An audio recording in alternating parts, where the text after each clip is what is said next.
নমস্কার বন্ধুরা, আজকেও বাইরে ঝমঝম করে বৃষ্টি পড়ছে আর আমি আজকে শুধু খাসির মাংস আর ভাত রান্না করলাম। আর বেশি কিছু ইচ্ছে করছে না রান্না করতে।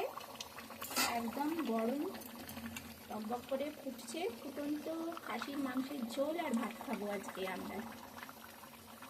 চলুন তাহলে খেতে দিয়ে দিই। একদম গরমই খাবার দিতে হয়।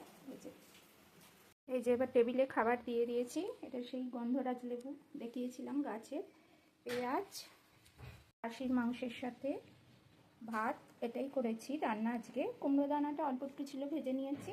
আর আম আর কাঁঠাল গাছের কেটে দিলাম একটু। এগুলোই আজকের মেনু, মানে খাসি মাংস আর ভাত আজকের মেনু। আর এগুলো সব আমাদের গাছের, পেঁয়াজটা ছাড়া।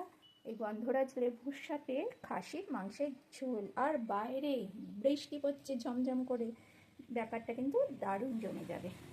সকলে ভালো থাকবেন, সুস্থ থাকবেন, পাশে থাকবেন, সঙ্গে থাকবেন। ঠিক আছে, এখনকার মতো টাটা। আবার ফিরে আসবো অন্য কিছু সঙ্গে নিয়ে।